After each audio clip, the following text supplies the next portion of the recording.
y'all, it's Erin with Twirling down Main Street. If you're new to the channel, welcome. Go ahead and subscribe.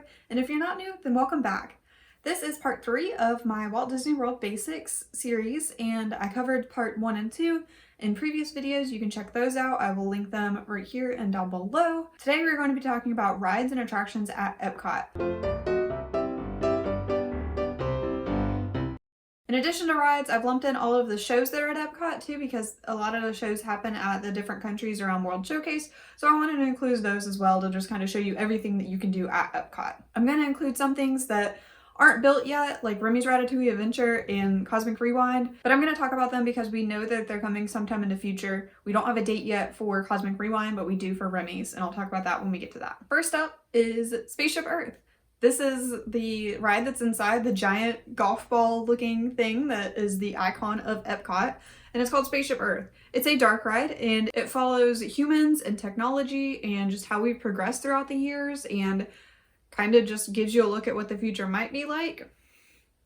It is getting a refurbishment sometime soon, but they haven't announced when it's going to be. It was going to be last year, and then I think COVID messed all that up. So no news right now on when it'll be refurbished, but sometime it will be. It is in need of an upgrade a little bit, so that'll be nice to see it when it's refurbished. If you go left from Spaceship Earth, you will come across Mission Space.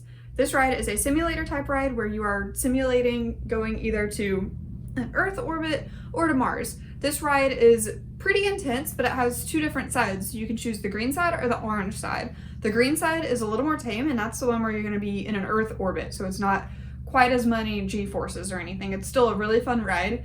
And then the orange side is going to be, I think, where you go to Mars. I haven't experienced the orange side because I'm a wimp. I've only done the green side, and the green side doesn't affect me too bad. Y'all know I have a little bit of motion sickness issues, but if I wear my C-bands, then I'm usually good when riding Mission Space. Near Mission Space is Test Track, which is one of my favorite rides at Epcot. This ride is where you're riding in a simulation vehicle. Throughout the queue, you actually get a chance to design certain aspects of the car. Your car won't look like it, but it will show you on the screen after certain tasks that the car does, how the car that you design performed compared to other people in the vehicle. Right now you can't design your own car with COVID, but hopefully it'll come back soon. There are screens throughout the queue area, and that's a fun part of this ride. It's high speed, there's lots of turns and twists, and then you go outside and it's really fast. I think it gets up to 65 miles an hour, but it is so much fun. It's such a great ride. On the right side of Spaceship Earth is the land and the seas. So the Seas with Nemo and Friends is a really fun ride. It's a dark ride and an omnimover. So an omnimover, we talked about this in the Magic Kingdom video, is a ride that's just continuously moving. So this ride is pretty similar to Journey of the Little Mermaid in the fact that you're sitting in a seashell. It kind of follows a story of Finding Nemo a little bit, where they're looking for Nemo. Some of the projections towards the end are actually on the aquarium tank, so it looks like the characters are inside the aquarium. It's pretty cool. And then this ride lets out into the Seas with Nemo and Friends aquarium area.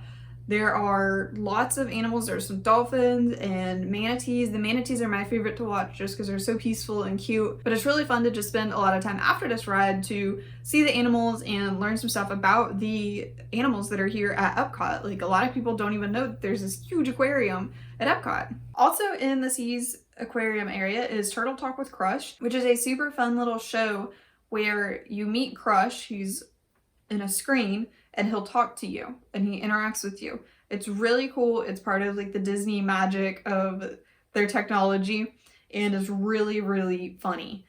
If you're an adult and you don't have kids, I would still recommend going, because kids say some ridiculous stuff when they're asked different questions about turtles and the ocean, and then they get to ask questions, and it's just always really funny. It's so cute and I love it. In the Land Pavilion, there are two rides. Living with the Land, which is a boat ride that takes you in a tour through the greenhouses at Epcot.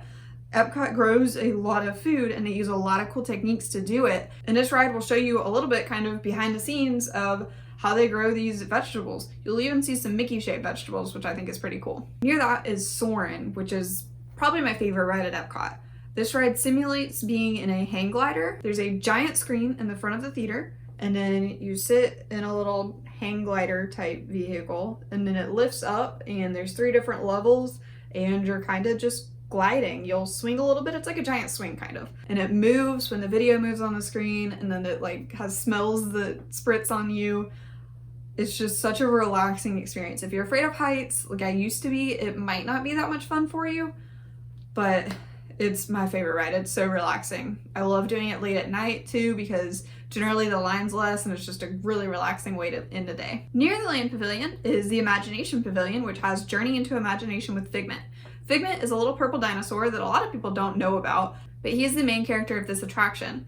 So you're going on a tour of the Imagination Institute, and then Figment wrecks the tour and turns things upside down. Literally, sometimes you don't go upside down, but the room is flipped. And there's some cool optical illusions and smells and everything. It's a really cool ride. It's a dark ride. It's slow moving. There's no drops or anything like that. Very good for kids, but it's just really fun, and there's some really catchy music too. Now we're going to talk about all the rides and attractions that are in World Showcase.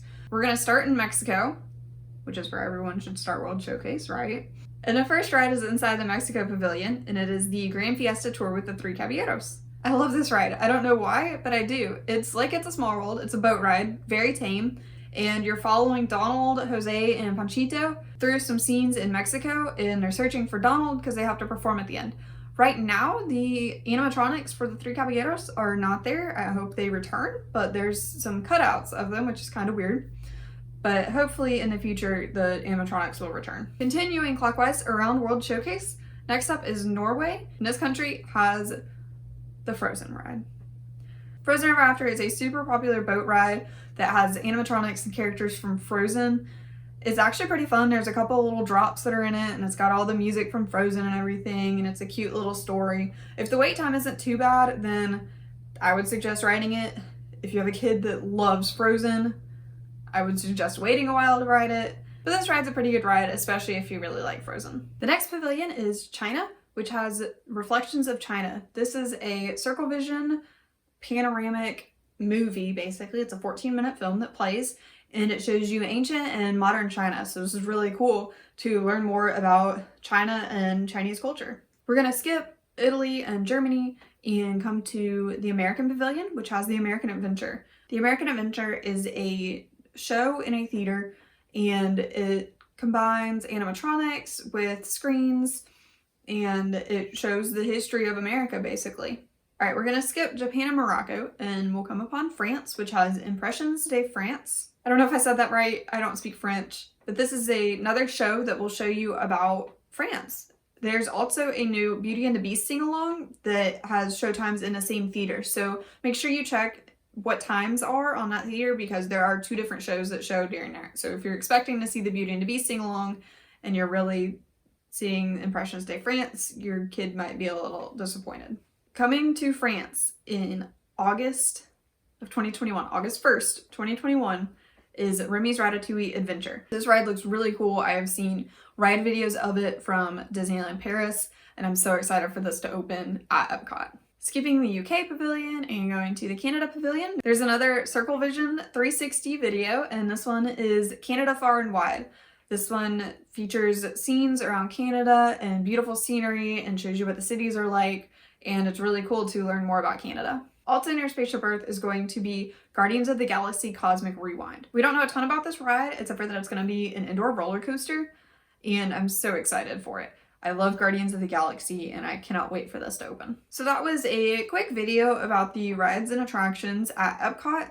Epcot has so much to offer. It is such a cool park. I really, really recommend going. Even if you have kids, there's still a lot that they'll get out of it. I know a lot of people say Epcot's more of an adult park, but it's still really cool for kids to see, I think. Be sure to look out for next week when I talk about rides and attractions at Animal Kingdom. Thank y'all so much for watching. Wear your mask, wash your hands, be safe, and we'll see you later.